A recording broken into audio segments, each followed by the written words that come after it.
আমি চলে যাচ্ছি আমার রান্নায়। আজকে আমি দেখাবো চিংড়ি চিকেনের যুগলবন্দি কাবাব। চিংড়ি চিকেনের যুগলবন্দি কাবাব করতে আমাদের কি লাগছে চলুন আমরা একটু দেখে আসি।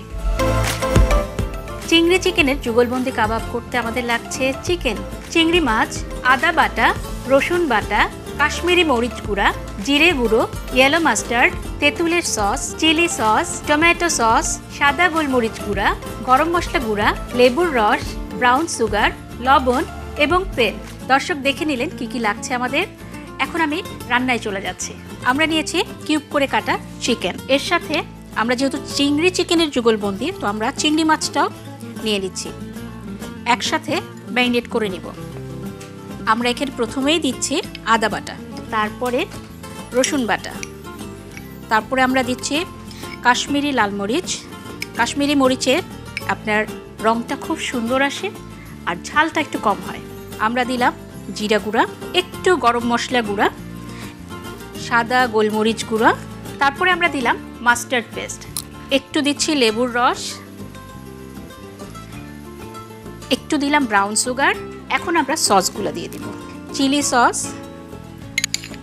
টমেটো সস, একটু টক ঝাল মিষ্টি টেস্ট আসবে, একটু দিলাম তেঁতুলের সস, আর দিতে হবে আমাদের লবণ, একটু দিয়ে দিলাম সরিষার তেল, এটাতে একটা দেশি ফ্লেভার চলে আসবে। আর আমি কাবাবটা হয়ে যাওয়ার পরেও সরিষার তেল আবার একটু ব্রাশ করে দেব।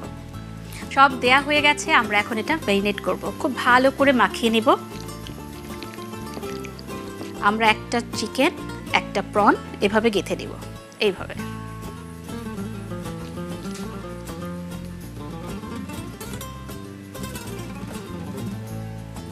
একটু চেপে চেপে মানে টাইট করে গেঁথে নিতে হবে। আর মশলাটা একটু কাবাবের উপর আমরা দিয়ে দিচ্ছি। আমরা এখন একটু তেল দিয়ে দিচ্ছি।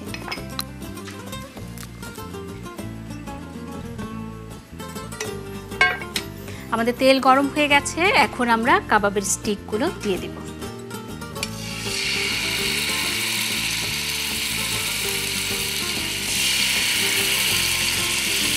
আমাদের সবগুলো স্টিক দেওয়া হয়ে গেছে। কাবাবটা আমরা এপিট ওপিট লাল করে সুন্দর করে ভেজে নেব। আমাদের কাবাবের এক পাশ হয়ে গেছে, আমরা এখন কাবাবগুলো উল্টিয়ে দিচ্ছি। একটু ঘুরিয়ে ঘুরিয়ে চতুর্দিকটা ভেজে নিতে হবে। চিকেন আর প্রন আসলে হতে খুব একটা বেশি সময় লাগে না। আর এই দুইটা রান্নায় একটা জিনিস সবসময় মাথায় রাখবেন, যদি বেশি ভেজে ফেলেন শক্ত হয়ে যাবে। আমাদের কাবাবগুলো কিন্তু একদম রেডি, আমরা এটা নামিয়ে ফেলছি। আমি আপনাদেরকে দেখাবো একটা কাবাব দিয়ে কিভাবে একটা ফুল ডিশ আপনি সার্ভ করবেন। আমি আগে থেকে একটু ফ্রাইড রাইস করে রেখেছি।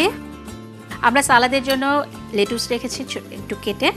আসলে সালাদের কিন্তু আমরা জানি যে 4টা অংশ থাকে, একটা বেস, একটা থাকে বডি, একটা থাকে গার্নিশ আর ড্রেসিং। আমরা এখানে বেসটা দিয়ে দিচ্ছি। কেউ চাইলে লেটুস সহ একবারে মাখিয়ে নিতে পারেন। সালাদ ড্রেসিংও অনেক রকম আছে। আমি সালাদটা পরিবেশন করছি, আপনারা আপনাদের পছন্দ মতো ড্রেসিং দিয়ে পরিবেশন করবেন। সালাদটা আমি বেশি পরিমাণ দিলাম, সালাদটা মানে খেতে অসাধারণ হয়। আমরা উপরে একটু ধনেপাতা দিয়ে দিব। সালাদ এমনিতেই কালারফুল, গার্নিশটা আসলে এটাই গার্নিশ। আমরা আমাদের কাবাবটা এখানে লাগিয়ে দিচ্ছি স্ট্যান্ডে। যাদের বাসায় এটা নাই তারা এইভাবেই দিবেন, সার্ভ করে সাথে ডিজাইন করে। তৈরি হয়ে গেল চিংড়ি চিকেন যুগলবন্দি কাবাব। আশা করব আপনাদের এটা খুব ভালো লাগবে। আর আপনাদের সুবিধার জন্য আমি প্রণালীটা আবার একটু বলে দিচ্ছি।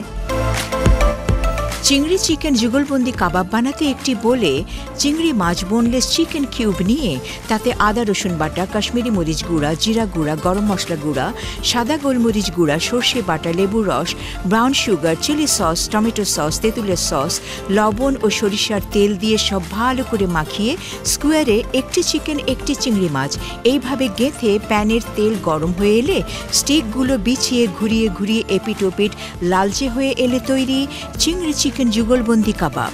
দর্শক দেখে নিলেন তো আমি কিভাবে কাবাবটি তৈরি করেছি। আশা করি আপনারা এটি বাসায় বানাবেন এবং পরিবারের সবার সাথে খুব মজা করে খাবেন। আজকের মতো আমি বিদায় নিচ্ছি। সেই পর্যন্ত ভালো থাকুন। ফিরে আসবো আমি আবার নতুন কিছু রেসিপি নিয়ে বাহারি রান্নায়। পরিবারের সবার সাথে আনন্দে থাকুন।